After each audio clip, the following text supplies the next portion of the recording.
Welcome to Red Eyes Creations Radio. My name is Henrik Palmgren. We are coming to you from our studio here at the west coast of Sweden in Scandinavia.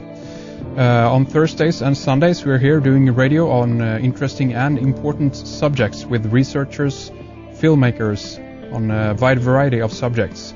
The website, of course, is redeyescreations.com. That's the place to go if you want to follow along in our radio program. In our archive, we have a year of free programs up there for you. We have our news, of course, links and resources. And in our member section, we have our video interviews, live broadcasts or webcasts going to be archived there. And, of course, we also have our entire radio archive up there. So do check it out in case you're interested. And today we have Ben Stewart back with us on the program. He was with us a while back talking about his film Esoteric Agenda. And he's got a new one in the pipeline called Chimatica that we're going to talk more about today. I know that Ben has been keeping busy and a lot of things have been happening after he released his first film. The website that you can check out right away is talismanicidols.org. There you can find a little bit more information about Esoteric Agenda, how to get a copy of that on DVD, and I guess you can follow along in the progress on the new project Chimatica. So that's going to be really interesting seeing that project finished once it's out. So with that, welcome back to the program, Ben. Thanks for coming on again. Yeah, thank you, Henrik. It's really good to actually be back here now. How you been since we last spoke? It's been, what is it, a few months ago, half a year, or what the heck is it? Do you know? Yeah, I think it was May 11th when I did my last interview. So yeah, it's been quite a while, and I've been keeping busy, traveling down to South America quite a bit, actually. Studying ayahuasca shamanism specifically, but other forms as well, and pretty much also traveling around the United States down to southern Arizona and South Dakota for the Lakota tribe, and yeah, pretty much just doing a lot of field research and getting ready for this next film, in which we're going to have a lot of new research and a lot of really good information in this next film that kind of piggybacks off of Esoteric Agenda, but more or less the end of Esoteric Agenda that had more of the solution topics. Excellent. And your travels, are those mainly because of the film, or have you done some other things down there? Well, down to South America was more specifically just for the film. I've actually met up with a lot of people from around the world that after seeing the film Esoteric Agenda, they became interested in bringing me down to meet several different shamans. One was a Colombian shaman named Berne, pretty young actually for a shaman, around 37, 39 years old, something along those lines, but amazing in his work, and also the music that he plays called the Icaros. And originally, actually, my first trip down there to Peru, Iquitos in Peru, was with I think it was the Shipibo tribe, and Don Robert was the shaman down there. Absolutely amazing, amazing heritage and culture down there. It's incredible. But in the States, actually, when about a week ago was when I went out to the Lakota tribe. The shaman out there named Basil married my fiance and I. So that was just about a week ago. Oh, yeah, very recently. Again, congratulations on that. And I guess it was quite a nice ceremony, a smaller one, or was it a lot of people there? No, it was really small.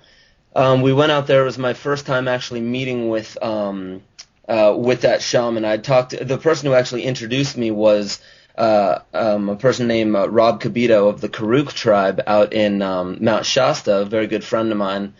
And yeah, he introduced me with them, so it was just kind of on a whim. We knew we wanted to get married, but we weren't sure how. We didn't want to really get married in the eyes of the United States with a marriage license and all, so this was the perfect opportunity. And it was I would say maybe like a 36-hour ceremony, because for the first 24 hours was actually a fasting period where we were, my fiance and I were alone in a ceremonial house with no food, no water, and no speaking for 24 hours, confined to a little area on a buffalo robe with tobacco offerings, with different color flags. In the Lakota tribe, they have different colors that signify the 4 cardinal points. So we were pretty much in this little, maybe 5 by 8 area for 24 hours with no food, no water, no talking, which was pretty difficult for me because I'm one who loves to talk. And how about the fasting? Have you done that before? Oh yeah, actually, down in pretty much a lot of shamanism, peyote shamanism, San Pedro, ayahuasca, a lot of that type of shamanism, you have to fast at least for a half a day, at least for like a 12-hour period before ingesting the plant, just because it's for one, with ayahuasca especially, you purge, so you don't want anything, you don't want too much in your stomach to get out, and plus it also just it allows for better metabolizing in the system. So I've been doing fasting for most of my life with a lot of my meditation and things along those lines. So fasting was not a problem with me. How do you actually feel? Not having water was actually the biggest problem I had. Oh, that I don't know if I could handle without water actually, but without food wouldn't be any problem for 24 hours. What do you feel? What's your sense of it when you actually do stop eating food for a little while? In many cases, those times that I've done it, it's a very kind of it's a spiritual experience in itself, actually, because your mood changes so incredibly, and you become much more calmer and settle down once you get over the kind of the initial, pain almost as it can be, when you don't eat. But that only happens like the first, let's say the first between 6 and 12 hours. That's when you can have a little bit of pain almost in your stomach. Yeah. But that kind of passes fairly quickly, How do you? What's your sense of it? Well, yeah, it definitely passes, and the body's a tricky thing. It's really quite interesting how when you don't eat for a while, especially, not to get graphic about this, but we know how much we carry around inside of our intestines, like how many pounds of digested food we're carrying around in our intestines at any given time. Yeah. It can get up to 20 pounds. And when you actually fast for 24 hours, you're giving your GI tract a little break, which is great because I'm not sure of the exact number. I think it's somewhere around 50 to 60% of all of your energy during the day goes towards digestion. So when you fast, it actually frees up a lot of that energy. It allows for your GI tract to clear some of that out, but also all of that energy then is used for you and not just digestion. So it actually, in a way, gives you more energy, which would kind of be the opposite of what you would imagine. Yeah, and I think that it's very important that you mentioned the fact that you can let it rest for a while, the system, not constantly being subjected to, breaking down the food or what have you, So I think it's an important thing. So on top of that, then you have first the fasting in itself, which is an interesting experience, but then on top of that, you have the ayahuasca experience. I guess it's you get two, what do you call it? You hit 2 flies with 1 rock right there, so you get a double whammy, as it were. Absolutely.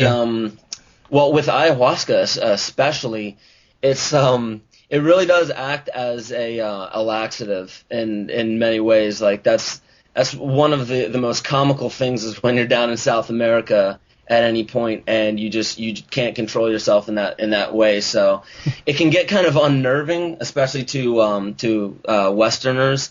But once you kind of get used to that environment, I've done it so much that's actually, I'm completely used to that. But the actual ceremony with ayahuasca is it's just kind of brutal altogether, in a sense, because you're not only do you have that whole problem going on, but just the nausea that hits you at certain times when you're purging, and then on top of that, that's all besides the actual shamanic experience, like exactly what you're down there for. All of that is just beside that experience, and even the food that you are allowed to eat when you're down there on the days in between the ceremonies, usually it's really good food, but it has to, there's many types of foods that you shouldn't be eating. You shouldn't be, A, drinking alcohol, B, no pork or red meat. You have to kind of limit your sodium intake, your refined sugars.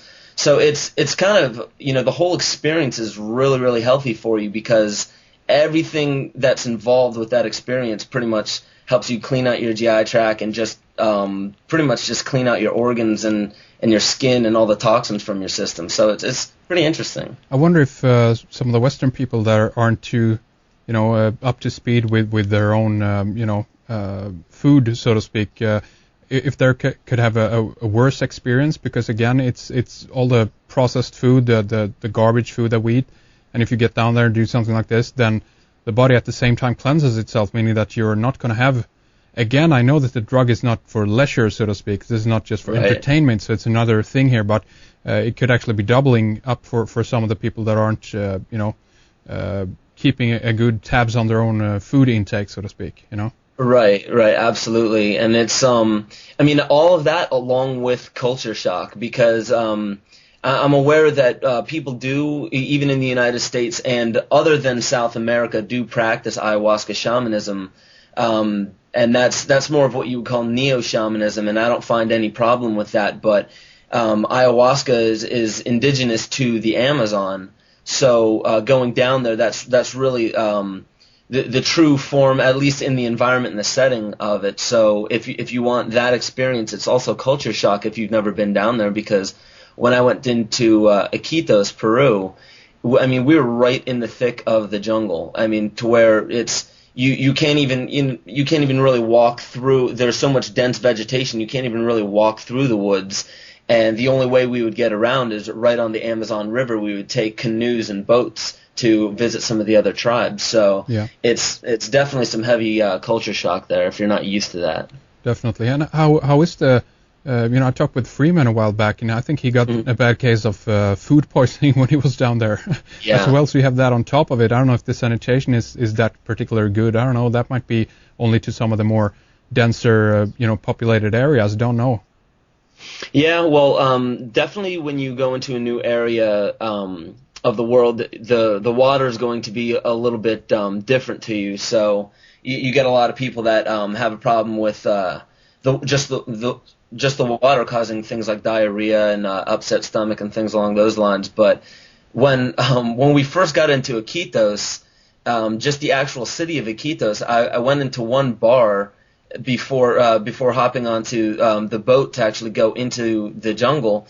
I went into one bar to use the restroom, and just to give you an idea of how sanitary these places are, it was pretty much a garage with the garage door open. There was a picnic table with bottles of liquor on there. They used no more than 3 or 4 cups that they would just continuously wash. So, only 4 people would be drinking at a time, and usually it was just you'd be drinking a shot.